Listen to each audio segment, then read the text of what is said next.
বৰ্গ কি, বৰ্গমূল কি আৰু পূৰ্ণবৰ্গ সংখ্যা কাক কোৱা হয়?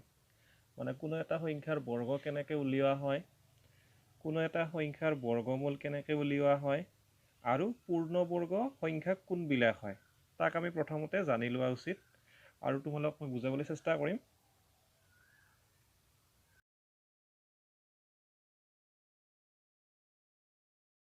ষ্টুডেণ্ট, ছাত্ৰ-ছাত্ৰীসকল, ইয়াতে মই তিনিটা লিখা হৈছে যে বৰ্গ, বৰ্গমূল আৰু পূৰ্ণবৰ্গ সংখ্যা। কোনো এটা সংখ্যাৰ বৰ্গ আমি কেনেকৈ উলিয়াম, বৰ্গমূল কেনেকৈ উলিয়াম আৰু পূৰ্ণবৰ্গ সংখ্যা কাক কোৱা হয়? প্ৰথমতে চোৱা বৰ্গ। ইয়াতে মই কেইটামান সংখ্যা লিখিছোঁ বৰ্গ, যেনে 1, 1ৰ বৰ্গ, বৰ্গৰ কাৰণে ইয়াতে স্কুৱেৰ দিয়া হৈছে, মানে বৰ্গ আমি বৰ্গ নিলিখি স্কুৱেৰ চিন দিব পাৰোঁ। 1ৰ স্কুৱেৰ কৰাৰ লগে লগে 1 পূৰণ 1 সমান 1, 1ৰ বৰ্গ তাৰমানে 1ৰ বৰ্গ হ'ল 1, 2ৰ বৰ্গ 2ৰ বৰ্গ, 2ৰ বৰ্গ হ'ল 2 পূৰণ 2 4, 3ৰ বৰ্গ 3ৰ বৰ্গ মানে 3 পূৰণ 3 9, 4ৰ বৰ্গ 4ৰ বৰ্গ মানে 4 পূৰণ 4 সমান 16, 5ৰ বৰ্গ 5ৰ বৰ্গ মানে হ'ল 5 পূৰণ 5 সমান 25, 6ৰ বৰ্গ মানে হ'ল 6 পূৰণ 6 সমান 36। এনেকৈ আমি যিকোনো সংখ্যাৰে বৰ্গ উলিয়াব পাৰোঁ। ধৰি লোৱা আমি 11ৰ বৰ্গ উলিয়াম। 11ৰ বৰ্গ কেনেকৈ উলিয়াম? 11 পূৰণ 11 সমান 121। অৰ্থাৎ যিকোনো সংখ্যা এটাৰ বৰ্গ উলিওৱাৰ কাৰণে, যিকোনো এটা সংখ্যাৰ বৰ্গ উলিওৱাৰ কাৰণে সেই সংখ্যাটোৰ লগত তাক এবাৰ পূৰণ কৰি দিয়া হয়। যেনে 11ৰ বৰ্গটো আমি কেনেকৈ উলিয়ালোঁ? 11 সংখ্যাটোৰ লগত আৰু 11 পূৰণ কৰি দিয়া হৈছে। 11 পূৰণ 11 সমান 121। এতিয়া তোমালোকে যিকোনো সংখ্যাৰে এই ধৰণে বৰ্গ উলিয়াব পাৰিবা। মানে বৰ্গ মানে সেই সংখ্যাটোক ডাবল পূৰণ কৰি দিলেই হ'ল। আৰু বৰ্গৰ কাৰণে এইটো স্কুৱেৰ ব্যৱহাৰ কৰা হয়। 2 ওপৰত থাকিব, সংখ্যাবিলাকৰ ওপৰত 2 থাকিলে তাৰ অৰ্থটো হ'ল বৰ্গ। এইটো আমি গম পালোঁ যে বৰ্গ উলিয়াটো একেবাৰে ইজি। যিকোনো সংখ্যা এটাৰ বৰ্গ উলিওৱাৰ কাৰণে সেই সংখ্যাটোক ডাবল পূৰণ কৰি দিলেই হ'ল। এতিয়া আমি যিকোনো সংখ্যাৰে বৰ্গমূল নিৰ্ণয় কৰিম। বৰ্গমূলৰ কাৰণে বৰ্গমূলৰ চিন হ'ল এইডাল ৰুট। মানে বৰ্গমূল যদি নিলিখি আমি ৰুট ব্যৱহাৰ কৰিব পাৰোঁ। অৰ্থাৎ ৰুট এই চিনডালৰ অৰ্থ হ'ব যে সংখ্যাটো আমাক বৰ্গমূল লাগে। যেনে 4ৰ ওপৰত ৰুট দিয়া হৈছে, 4ৰ ওপৰত ৰুট থকাৰ অৰ্থটো হ'ল যে 4ৰ আমাক বৰ্গমূল লাগে। 4ৰ বৰ্গমূল কেনেকৈ উলিয়াম? আমি জানো 4ক আমি এনেকৈ লিখিব পাৰোঁ 2 পূৰণ 2 সমান 2। 9ৰ বৰ্গমূল আমি কেনেকৈ উলিয়াম? 9ক আমি এনেহেন ধৰণে লিখিব পাৰোঁ 3 পূৰণ 3 সমান 3। 16ৰ বৰ্গমূল আমি কেনেকৈ উলিয়াম? 16ক আমি এনেকৈ লিখিব পাৰোঁ 4 পূৰণ 4 সমান 4। ছাত্ৰ-ছাত্ৰীসকল, 16ক আমি এই ধৰণেও লিখিব পাৰোঁ যেনে 2 পূৰণ 8, কিন্তু 2 বা 8 16ৰ বৰ্গমূল নহয়। তাৰ কাৰণটো হ'ল যে বৰ্গমূল হ'বলৈ হ'লে এই সংখ্যা দুটা একেই হ'ব লাগিব। ইয়াতে 2 আৰু 8, 2টো বেলেগ 8টো বেলেগ, সেইকাৰণে 2ও 16ৰ বৰ্গমূল নহয় বা 8ও 16ৰ বৰ্গমূল নহয়। বৰ্গমূল হ'বলৈ হ'লে সংখ্যা দুটা, ইটো সংখ্যা আৰু ইটো সংখ্যা, এই সংখ্যা দুটা একেই হ'ব লাগিব। মানে একে ধৰণৰ সংখ্যাৰ একে ধৰণৰ সংখ্যা পূৰণ কৰিব পাৰিলেহে তাক আমি বৰ্গমূল নিৰ্ণয় কৰিব পাৰিম। মানে 16ক আমি 4 পূৰণ 4 হিচাপত লিখা হৈছে, 19ক আমি 3 পূৰণ 3 হিচাপত লিখিব পাৰোঁ, 4ক আমি 2 পূৰণ 2 হিচাপত লিখিব পাৰোঁ। সেইকাৰণে √4ৰ মানে 4ৰ বৰ্গমূল হ'ব 2, 9ৰ বৰ্গমূল হ'ব 3, 16ৰ বৰ্গমূল হ'ব 4। এই ৰুট থকাৰ অৰ্থটো হ'ল এই সংখ্যাটোৰ আমাক বৰ্গমূল লাগে। এই বৰ্গমূলৰ চিনডাল হ'ল এইডাল। এতিয়া পূৰ্ণবৰ্গ সংখ্যা কাক কোৱা হ'ব? যিবিলাক সংখ্যাৰ বৰ্গমূল আছে তাক পূৰ্ণবৰ্গ বুলি কোৱা হ'ব। যেনে 4, 9, 25, 49, তাৰপিছত 64, তাৰপিছত 81, নেক্সট 100, 121, 144, এই সংখ্যাবিলাকক পূৰ্ণবৰ্গ বুলি কোৱা হ'ব।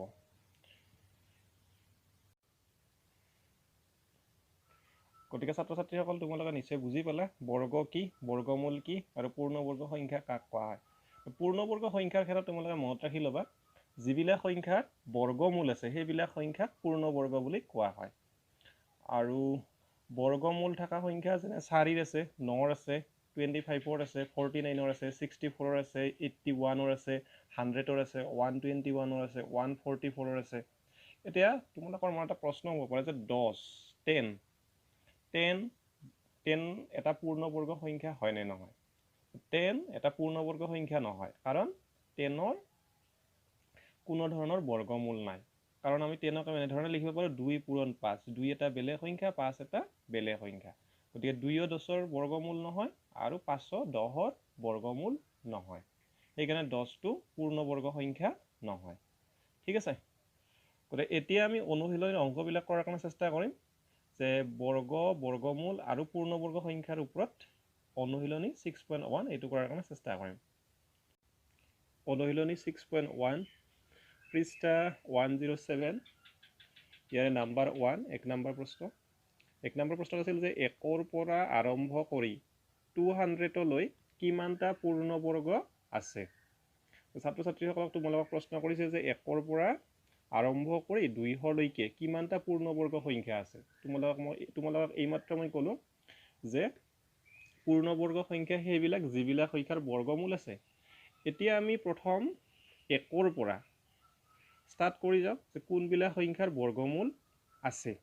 যেনে 1 পূৰণ 1 সমান 1, 2 পূৰণ 2 সমান 4, 3 পূৰণ 3 সমান 9, 4 পূৰণ 4 সমান 16, 5 পূৰণ 5 সমান 25, 6 পূৰণ 6 সমান 36, 7 পূৰণ 7 সমান 49, 8 পূৰণ 8 সমান 64, 9 পূৰণ 9 সমান 81, 10 পূৰণ 10 সমান 100, 11 পূৰণ 11 সমান 121, 12 পূৰণ 12 সমান 144, 13 পূৰণ 13 সমান 169, 14 পূৰণ 14 সমান 196, 15 পূৰণ 15 সমান 225।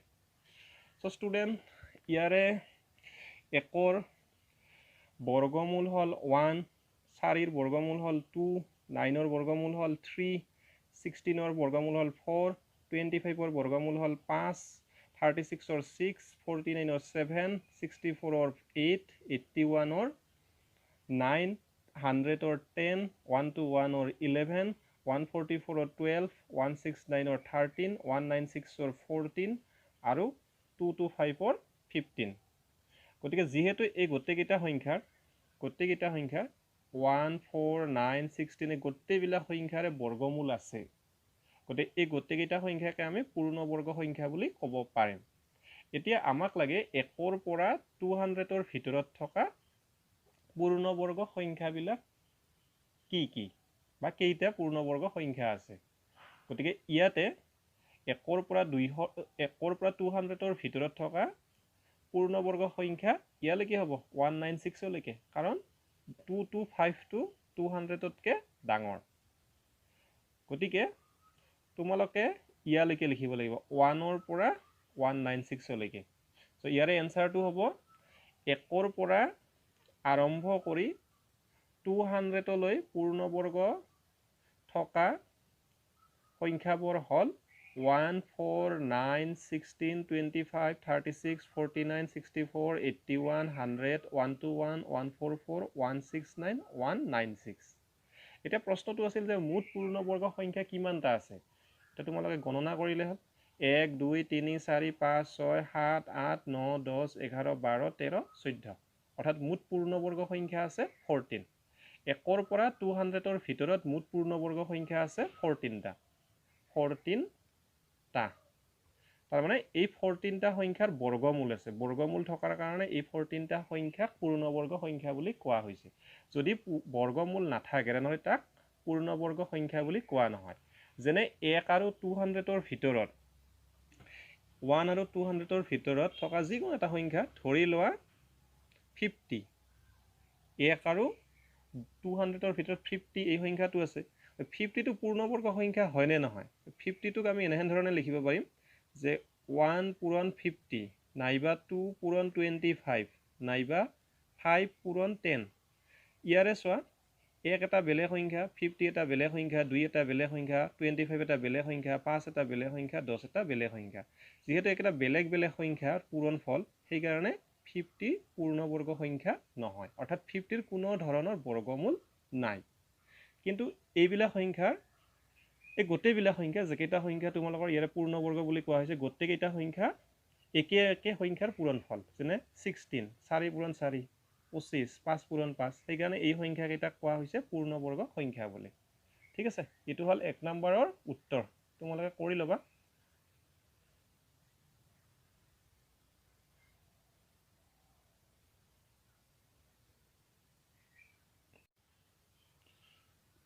2 নম্বৰ 2 কোৱেশ্চন তলত দিয়া সংখ্যাবোৰক বৰ্গ কৰিলে এককৰ স্থানত কি অংক থাকিব লিখা এতিয়া আমাক কেইটামান সংখ্যা দিয়া আছে যেনে নাম্বাৰ 1 দিয়া আছে 51 2 নম্বৰ দিয়া আছে 99 3 নম্বৰ দিয়া আছে 205 4 নম্বৰ দিয়া আছে 3400 5 নম্বৰ দিয়া আছে 1987 এতিয়া প্ৰশ্নটো হ'ল যে একেটা সংখ্যা মানে 1 ৰ পৰা 5 লৈকে দিয়া সংখ্যা কেইটাক যদি বৰ্গ কৰা যায় তেতিয়া প্ৰতিটো সংখ্যাৰ বৰ্গৰ সংখ্যাৰ এককৰ স্থানৰ অংকটো কি হ'ব যেনে 51 পূৰণ 51 যে 51 ৰ লগত যেতিয়া 51 পূৰণ কৰিম তেতিয়া ইয়াৰে বৰ্গ সংখ্যাটো পাই যাম পূৰণ কৰাৰ পিছত যিটো সংখ্যা পাম সেই সংখ্যাটোৰ এককৰ স্থানৰ অংকটো কি হ'ব সেইটো হ'ল প্ৰশ্ন এইটো হ'ল যে 51 ৰ বৰ্গৰ এককৰ স্থানৰ অংকটো হ'ল যেতিয়া আমি 51 ক বৰ্গ কৰিম তেতিয়া সেই সংখ্যাটোৰ এককৰ স্থানৰ অংকটো হ'ল 1 এটা এই 1 টো আমি কেনেকৈ পালো তাৰ কাৰণে চোৱা এনসাৰটো 51 আমি বৰ্গ লাগে 51 ৰ এই অংকটোৰ দুটা স্থান আছে 1 টো হ'ল এককৰ স্থানৰ অংক 5 টো হ'ল দশকৰ স্থানৰ অংক এটা আমি দশকৰ স্থানৰ অংকটো আমাক নালাগে যেহেতু আমাক এককৰ স্থানৰ অংকটোৰ কথাই কোৱা আছে প্ৰশ্ন এককৰ স্থানৰ অংকটো আমি ললো এককৰ স্থানৰ অংকটো হ'ল 1 এই 1 ৰ বৰ্গ কৰি দিলো 1 ৰ বৰ্গ মানে 1 ৰ লগত 1 পূৰণ 1 পূৰণ 1 সমান 1 গতিকে এই 51 সংখ্যাটোৰ বৰ্গৰ এককৰ স্থানৰ অংকটো হ'ব 1 তাৰ মানে তোমালোকে ইয়াৰে এই সংখ্যাটোৰ এককৰ স্থানৰ অংকটো বৰ্গ কৰি দিবা বৰ্গ কৰি দিয়াৰ পিছত সেই সংখ্যাটোৰ এককৰ স্থানৰ অংকটো যিটো হ'ব সেইটোই হ'ব তাৰ এককৰ স্থানৰ অংক ঠিক একেদৰে নাম্বাৰ 2 2 নম্বৰ 99 ৰ বৰ্গৰ এককৰ স্থানৰ অংকটো হ'ল 1 সো ইয়াৰো চোৱা 99 সংখ্যাটোৰ এককৰ স্থানৰ অংকটো হ'ল 9 আৰু দশকৰ স্থানৰ অংকটো হ'ল 9 ইয়াৰে এককৰ স্থানৰ অংকটোক বৰ্গ কৰি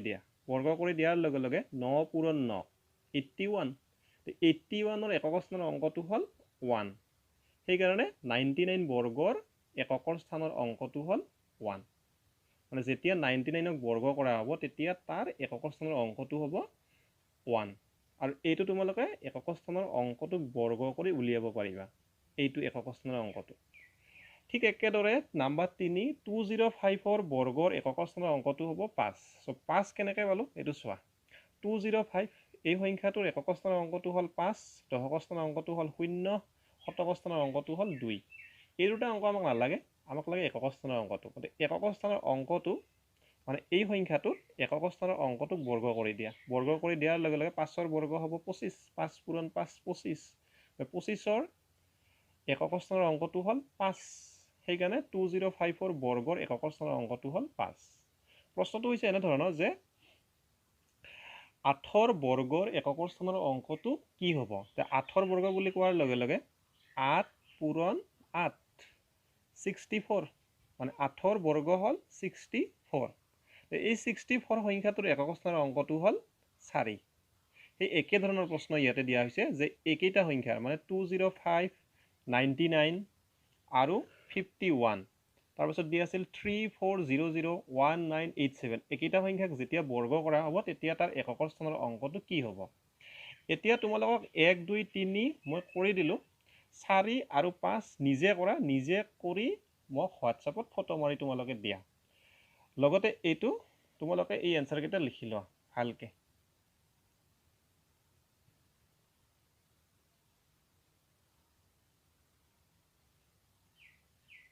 ইয়াতে তোমালোকে এইবিলাক কথা লিখিব নালাগে মই বুজাৰ কাৰণে কৈছো অকল এই সংখ্যাবিলাকৰ এই একক স্থানৰ অংকটোক বৰ্গ কৰি দিয়াৰ পিছত যিটো সংখ্যা একক স্থানৰ হ'ব হিতুকে তাৰ একক স্থানৰ অংক হ'ব যেটো প্ৰশ্নটো আছিল যে একক স্থানৰ অংকটো কি হ'ব 51 ৰ একক স্থানৰ অংকটো 1 একক বৰ্গ কৰি দিয়া একক বৰ্গ কৰি দিলে হলে একে হ'ব সেইকাৰণে ইয়াৰ একক স্থানৰ অংকটো 1 99 ৰ বৰ্গৰ একক স্থানৰ অংকটো হ'ব 1 কাৰণ 99 ৰ একক স্থানৰ অংকটো হ'ল 9 ইয়াক বৰ্গ কৰি দিয়াৰ লগে লগে হ'ব 81 ৰ একক স্থানৰ অংকটো হ'ল 1 205 ৰ বৰ্গ কৰি দিয়াৰ লগে লগে ইয়াৰে একক স্থানৰ অংকটো হ'ব 5 কাৰণ ইয়াৰে একক স্থানৰ অংকটো হ'ল 5 5ক বৰ্গ কৰাৰ লগে লগে 25 হ'ব এতিয়া 4 আৰু 5 তোমালোকে ঠিক তেনেধৰণে চেষ্টা কৰা।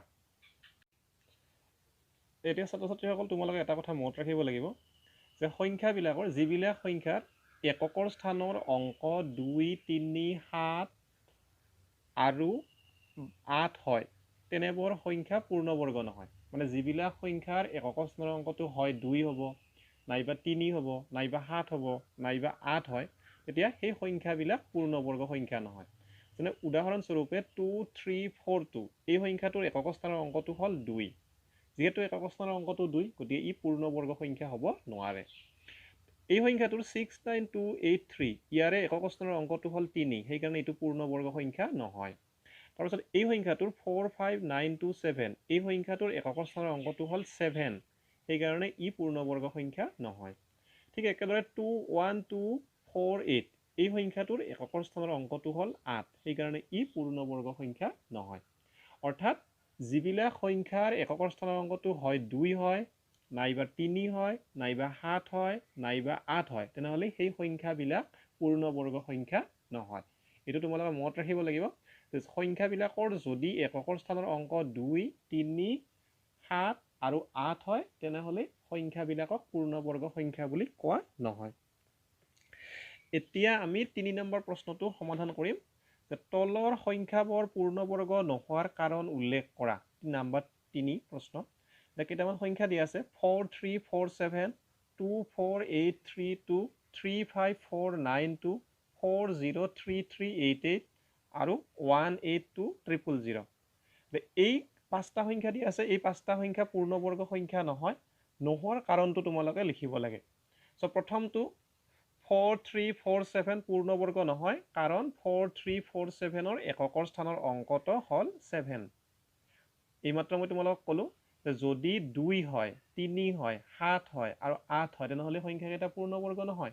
যিহেতু এই সংখ্যাটোৰ 4 3 4 7ৰ এককৰ স্থানৰ অংকটো হ'ল 7, সেইকাৰণে ই পূৰ্ণবৰ্গ নহয়। ঠিক একেদৰে 2 নম্বৰ সংখ্যাটোৰ 2 4 8 3 2 ইটোও পূৰ্ণবৰ্গ নহয়, কাৰণ পূৰ্ণবৰ্গ নোহোৱাৰ কাৰণটো হ'ল যে ইয়াৰ একক স্থানৰ অংকটো হ'ল 2। ঠিক আছে, তোমালোকে সংখ্যাকেইটা মনত ৰাখি ল'বা যে 2 2 3 7 8। মই তোমালোকক ভালকৈ কৰিছোঁ একেবাৰে যে যিবিলাক সংখ্যাৰ একক স্থানৰ অংক হয় 2 হয়, নাইবা 3 হয়, নাইবা 7 হয়, নাইবা 8 হয়, তেনেবোৰ সংখ্যা পূৰ্ণবৰ্গ বুলি কোৱা নহয়। ঠিক আছে, এতিয়া তোমালোকে ইয়াৰ পৰা এই 3 নম্বৰৰ 3 নম্বৰটো 4 নম্বৰটো 5 নম্বৰটো নিজে নিজে কৰা আৰু মোক হোৱাটছএপত ফটো মাৰি দিয়া যে কি কাৰণত 3 নম্বৰটো পূৰ্ণবৰ্গ সংখ্যা নহয়, 4 নম্বৰটো নহয় আৰু 5 নম্বৰটো নহয়। ঠিক আছে ছাত্ৰ ছাত্ৰীসকল।